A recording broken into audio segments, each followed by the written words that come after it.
Good evening and welcome to Television Tonga's news package for this hour.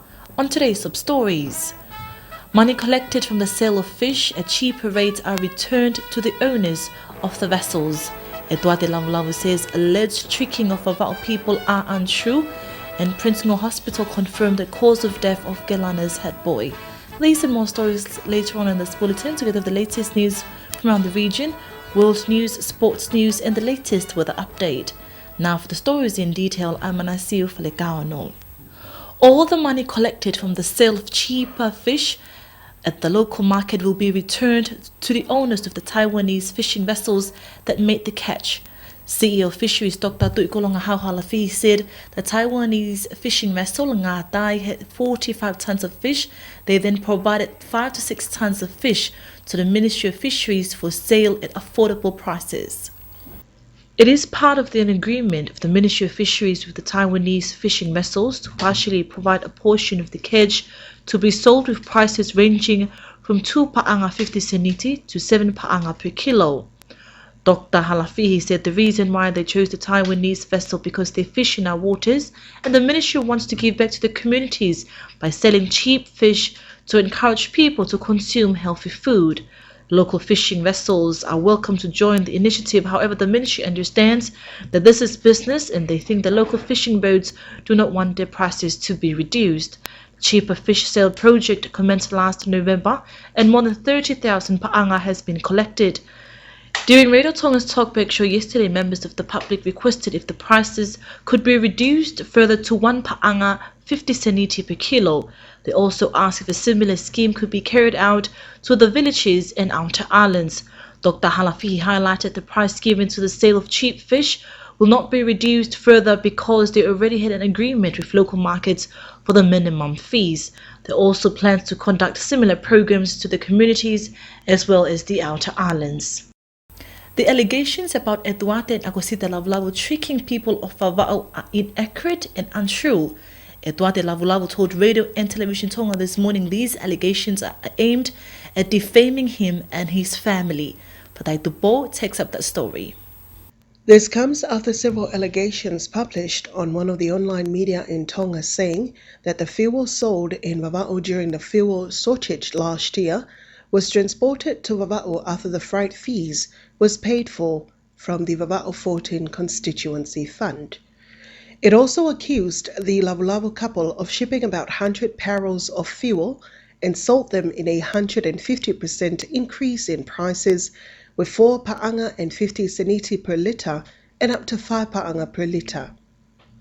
The article also quoted the people representative of Vava'o 14, who's also the Minister of Health, Dr. Sayabukala, saying that such tricky behaviour will never end. Radio and Television Tonga News contacted the Minister of Health, but he says he will comment on the issue next Monday because he's currently in Vava'o. Meanwhile, Lavulavu says he never received any allegation from the Vava'o 14 constituency fund to freight the fuel to Vava'o. He says the 100 barrels are untrue because he only shipped about 50 barrels. As well, the prices published were inaccurate because the fuel was taken to the island with the purpose to cater for the urgent needs of tour operators, but not for commercial means. It also alleged that they sold the petroleum without a license, which is deemed unlawful. Radio and Television Tonga News contacted the Ministry of Labour and Commerce, and it confirms that all local commercial trade should have a license, and if Lavulavu sold these petroleum without one, then it was conducted illegally. For Radio and Television Tonga News, I'm Fatai Tupo. Sione Motu Pomea Tongan Heritage, who's also the founding member of the popular reggae group 3 Houses Down, has been bestowed a new chief of Siumu. Siumu is a village on the central south coast of Upolu Island in Samoa. Salamo Fulibai reports. Sione, who's a New Zealand-based, was bestowed the chiefly title of Tupuola along with her sister-in-law Leilani Fa'alongo Whangatua last week.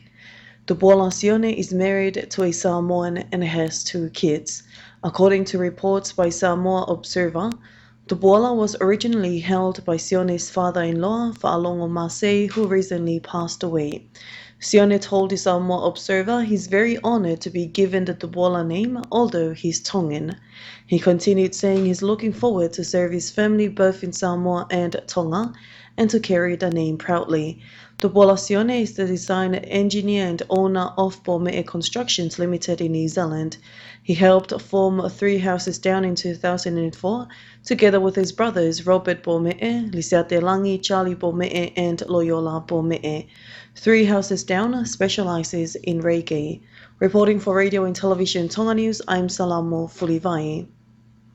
Mailevisi Ulikutapu Brass Band continues their fundraising drives despite 3 lives were lost on their way to Gisborne last Christmas Eve. The chairman of the Tongan Community Council in New Zealand, Melina Maka, says families of the deceased, Leotisia Malakai, tutor of the school, say this decision is very disrespectful. Futaitupo reports. Band performances include students who have recovered from injuries and those with minor injuries from the accident. The brass band was told by Reverend Lobini Felice, the head minister of the FWC Church in New Zealand, to withhold the fundraising and let the congregations send their contributions direct to Vava'o. But the president of Mailefihi and Siuluktapu ex-student, Reverend Meliswipilato, says it is not disrespectful as they have done their part to the victims. She says the band can continue and let the dead bury the dead. Reverend Lato says it was the head tutor's final wishes to continue the fundraising as they aimed to collect 200,000 pa'anga for the urgent needs of the college. Soipi continues the parents and teachers in Vava'o expect around $200,000 for the urgent needs. The third deceased will be repatriated to Tonga next week. The medical superintendent of Prince Ngor Hospital in Vava'o, Dr. John Lee Daione, has confirmed the cause of death of St. Peter Chanel's head boy.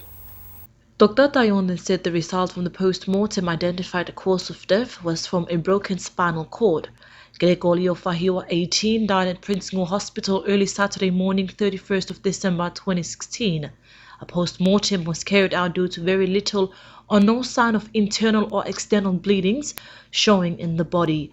Gregorio Fahio was the head boy of St. Peter Chanel for 2016 from Utulangibaka.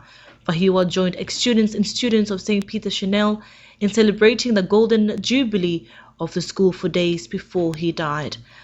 However, a 28-year-old man from Pungamisi, Vava'o has been charged for manslaughter.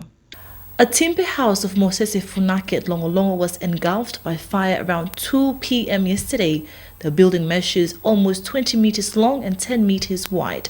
Futaitupo reports. Fire Services says the house is an old one of more than 40 years. Sionetapu occupied the house since Mosese Funaki left to Australia.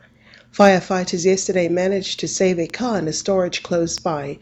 This is the second fire for this week alone in Nukalofa, after Kimami Sitauti's house opposite the Hilliard Memorial School burned down to ashes on Wednesday. The cause of both fires are still investigated by the fire department. The survivors of the fatal Christmas Eve crash in New Zealand have thanked the Hawke's Bay Hospital staff who have helped them recover. Scott Tafa'ao in his 30s and David Lokotui 18 and their family members presenting gifts to staff of the hospital. Scott Tafa'ao in his 30s and David Lokotui 18 and their family members presented gifts to staff of the hospital. It was an emotional ceremony when the men and their families presented the gifts. Tafa'ao is a primary school teacher while Davida was the head boy of the Mailefihi Ilikutapu College. He played the bass at the band. Davida was a rugby player but he lost his left leg as a result of the crash. Davida's parents Isaiah and Polo Sepina flew to New Zealand to be with their son. It's expected that Tafa'ao will be discharged from hospital soon. Davida will be flying to Auckland for further care and is expected to be able to return home in around 6 weeks. Davida hopes to one day get a prosthetic leg. Reporting for Radio and Television Tonga News, I'm Salamo Fulivai. Now for the latest weather update from Tonga's Met Office.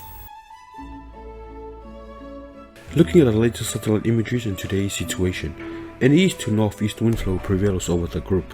The forecast for tomorrow, for all of Tonga, light to moderate east to northeast winds, variable at times, mainly fine apart from a few cloudy periods and possible isolated showers.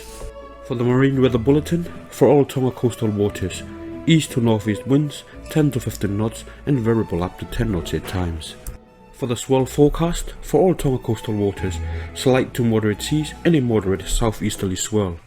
For the tide predictions, low tide will be 10 p.m. tonight and the next high tide will be at 3 a.m. tomorrow morning. For the sun and moon, sunrise will be at 7:06 a.m. tomorrow morning and the moonset will be at 2:05 a.m. tomorrow morning.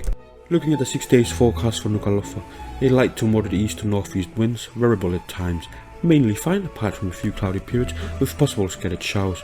Maximum temperature for Nuku'alofa will be around 27 to 29 degrees Celsius with a minimum temperature of around 23 to 25 degrees Celsius. The relative humidity for Nuku'alofa will be around 80 to 85%.